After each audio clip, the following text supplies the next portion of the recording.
Bonjour, je suis Florence Orbrac, botaniste spécialisée en plantes médicinales et aujourd'hui je vais vous parler de cueillette. Alors on est dehors, j'espère qu'au niveau du son ça va quand même fonctionner. On va voir si on peut faire quelque chose avec mes connaissances rudimentaires en vidéo. Voilà, donc aujourd'hui je voulais vous parler de la cueillette du thym. C'est un sujet que je trouve important parce que très souvent, en revenant de randonnée, j'ai vu des gens qui, pour faire leur tisane ou faire leur cuisine, rentrent avec des pieds de thym complètement arrachés. Et ça, c'est vraiment un crève-cœur parce que, en vrai, le thym, ce n'est pas une plante herbacée, c'est-à-dire c'est pas une plante qui va se renouveler chaque année, c'est un petit arbre. On dit un arbrisseau, mais dans les faits, c'est quand même comme un petit arbre. Il y a vraiment une partie complètement ligneuse. Et si vous imaginez par exemple un arbre fruitier comme un cerisier ou quelque chose comme ça, et que vous imaginez que vous coupez ses branches maîtresses, en fait vous tuez cet arbre. Et avec le thym, c'est exactement la même chose. Donc je vais vous montrer ça tout de suite, et je vais vous montrer aussi un certain nombre d'outils qui peuvent peut-être vous inspirer pour vos prochaines cueillettes.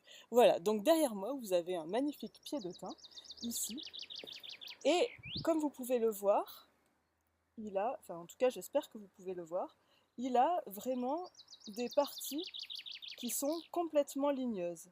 C'est-à-dire des parties qui sont complètement dures, pas du tout comme un petit brin d'herbe, vous voyez?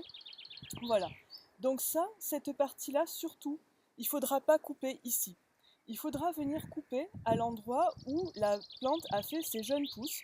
Et exactement comme n'importe quel arbre, on va lui laisser des feuilles pour qu'elle puisse continuer à fabriquer de la chlorophylle. Parce que la chlorophylle, c'est absolument indispensable à tout végétal. Autrement dit, vous pouvez manger les fruits, vous pouvez manger les fleurs, mais il faut toujours laisser des feuilles sur une plante, sinon elle meurt. Voilà. C'était poétique en plus, il y avait même une rime. C'était pas fait exprès, mais des fois, comme ça, on a des moments magiques. Voilà, donc en fait, on va venir couper ici, tout simplement. Et vous voyez que là, il me reste des feuilles et même un petit peu de fleurs. Donc je vais faire ça quelques fois.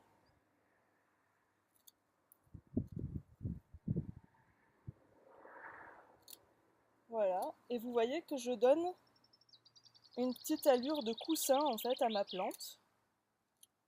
Et je laisse toujours quelques fleurs pour les abeilles. Voilà, là, je ne vais pas cueillir plus. L'idéal dans la cueillette, c'est qu'on ne voit pas que je suis passée. Ça, c'est vraiment quelque chose qui est très important à retenir. Une fois que vous êtes passé, eh ben, ça ne doit pas se voir. Dans la nature, en quelque sorte, comportez-vous comme des animaux. Les animaux sont discrets.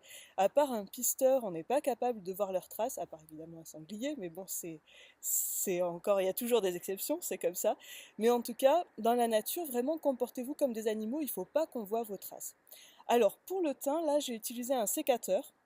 Il en existe plein à bon marché qui sont de très bonne qualité. Il faut vraiment faire attention que la lame en fait ne soit pas plate, que ça vienne vraiment faire comme des ciseaux, pas aplatir le bois parce que là vous allez faire une plaie. Donc ça vraiment ça se trouve partout et c'est vraiment un outil absolument indispensable quand on veut faire de la cueillette. Après pour d'autres plantes, c'est pas mal d'avoir une serpe. Alors il en existe de ce modèle-là. On vient faucher en fait comme ça, tout simplement en faisant attention de ne pas se blesser parce que c'est pointu et ça coupe.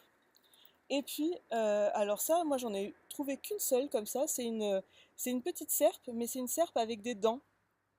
Donc sur des plantes qui sont un peu ligneuses comme le romarin par exemple, ça va être pas mal. Sur le thym, je trouve que c'est un petit peu démesuré comme usage de la force, si vous voyez ce que je veux dire. Voilà, on risque de faire plus de mal que de bien, donc les dents c'est pas forcément une bonne idée. Voilà, et ben écoutez, j'espère que vous avez apprécié cette vidéo, j'espère qu'au niveau du son ça aura marché, et moi je vais aller me faire une bonne infusion de thym. À bientôt!